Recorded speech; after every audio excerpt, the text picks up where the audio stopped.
I was awoken last night from a deep, deep slumber. There was a man holding what seemed to be a gun to my head. But for all I know, it was just his finger in his jacket pocket. He said, "You must play these NES games again."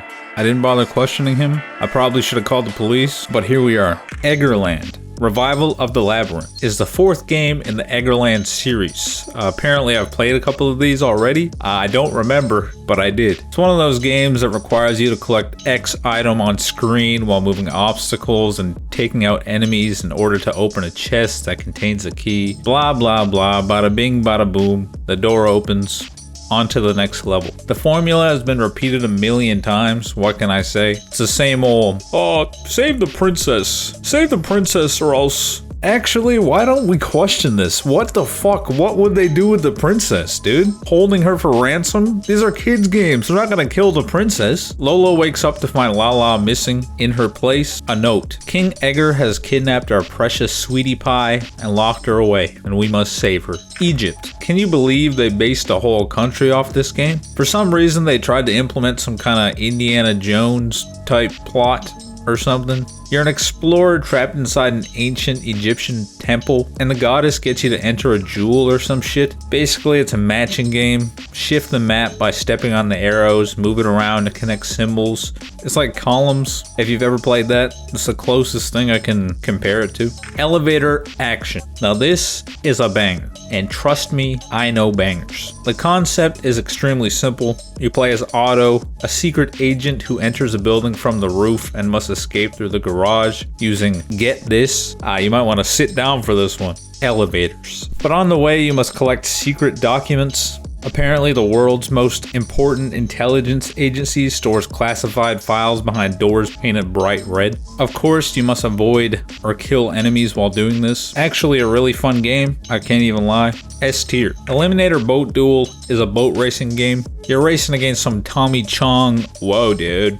I live in a cabin in the woods and eat grass. And shit like that, you know what I'm saying? This is what peak male performance looks like. It's near impossible getting to first place for some reason, and if you do, it's by like an inch, so if you even slightly fuck up, you're in last place again. Need me one of them blue shells, brother. Need me one of them whatever the fuck this dude's smoking on. Elite is one of those games that was released for every computer known to man, and for some reason they thought an NES port would be appropriate. Compare these two photos, shall we? Spot the difference. You're telling me this keyboard with 8 billion keys can somehow get condensed down to 2 buttons? No way, Jose. Cash grab. Cash grab. I'm mad.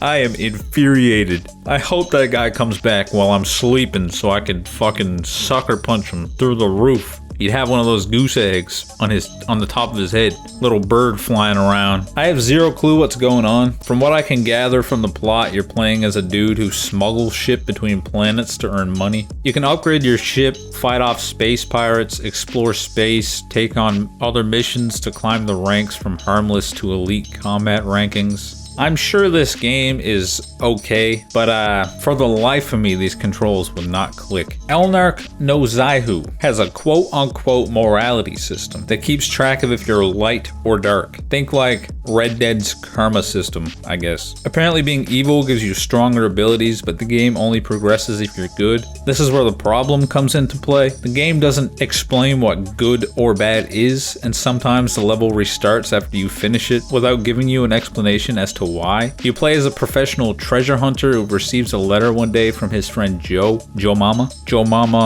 sauce. That's nacho cheese. That's not Joe cheese, you know what I'm saying? The letter said, and I quote, "I miss you, my friend, and now in a small country in South America called Radia, I'm looking for the mysterious treasure of Uranaku. However, as soon as I arrived in this country, I've had a very uneasy feeling. Even when I sleep at night, I have the most terrible dreams. In my dreams, I see the crest of darkness, but I have no idea what that means. Anyway, this is the first time I felt anything like it. Tomorrow, I will be searching for the treasure at the Nekarumiya temple up the river, but this condition worries me greatly. If you want to come, meet me up the river in Radia, and the temple remains. Please, come quick. Friends, huh? That's one strange way of saying lovers. So naturally, you drop everything you were doing and head to where Joe is to to see a strange girl beside a rock where your friend has left a single word. What does this word mean? Who knows? That's where the game starts. Allegian. There's like no information whatsoever about this game on the internet. Essentially, you're a hero who is set out on a quest to defeat the evil demon Ball. Joe Mama Balls. Maybe I should have just let him shoot me. At the start of the game, the king tests your abilities by sending you into the dungeon underneath the castle to collect important quest items. Upon doing so, you are given the title Hero of God and must continue your adventure across the land to gather scrolls and quote-unquote special divine equipment, which is needed to kill Baal. Imonia no Tenbai Pro Yaku. This is a baseball game. Couldn't even get past the first menu. Erika to Satoru no Yumi Boken. This game is a 2-player game, but I think you can play both characters simultaneously or something. It's also split screen. Reminds me of the Black Ops zombie days, except this time I don't have a younger brother to wail on. 2 kids, Erika and Satoru, are settling into bed one night, but before they have the chance to cuddle up to their precious teddy bear, they notice a creature outside. It's a pink cat who talks. Before the creature disappears, it says, "Children, find the time crown." Instead of, I don't know, maybe telling their parents? A trusted adult, perhaps? They decide to sleep on it and then embark on a dangerous journey the next day. Imagine you're about to sleep and a crackhead dressed in a pink cat suit approaches your window. "Children, find the crackpipe." What would your first instincts be? "Oh, why yes, let me go to sleep on this. Let me go take a nap. I've had a long day, let me sleep on this real quick. I have a big day of crackpipe hunting ahead of me tomorrow." It's a puzzle adventure game, that's all you need to know, okay? Esper Bokintai is a very strange platforming game where household items are out to kill you, and there's no gravity. It's like Borderlands pre-sequel type jumping around. Tried harder than I'd like to admit to find what the plot was, but nobody seems to know. It's just one of those developers did a fuck ton of acid and threw whatever they could think of at the fan and made this game. Esper Dream 2, Arata Naru Hatakai. You're a boy in a library who falls asleep. Where have I heard this one before? In a fictional world within a book called Bricktown. In a fictional world within a book called Bricktown. What the fuck? This doesn't make any sense. Evil forces have kidnapped the mayor's daughter, and it just so happens that you have ESP, aka extrasensory perception. So now it's your duty to save Bricktown. Bricked up Joe Mama Balls, Nacho Balls. This game is based on a fairy tale book that has 5 chapters, each being different from the last. I couldn't get very far. I just approached bookshelves, got cutscenes, couldn't read the text, moved on.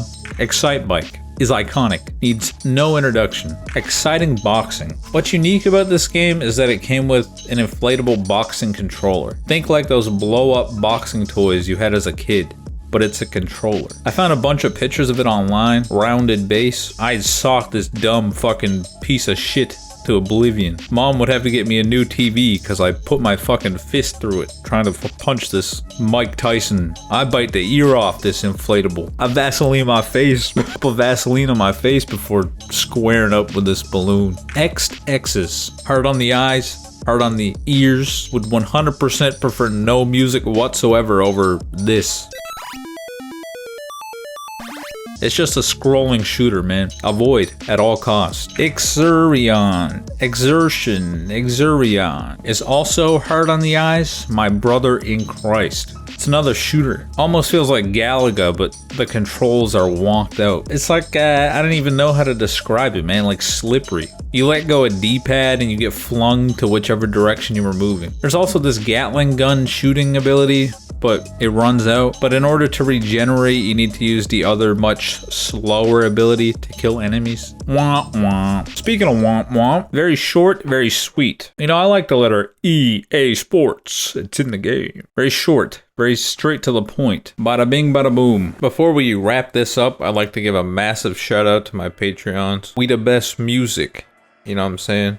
You're really keeping this shit show going. Thanks a lot. Thanks for watching. Don't forget to comment, rate, subscribe, leave a video reply. Don't forget to put steel in your boxing glove before squaring up with that like button. You know what I'm saying? Later.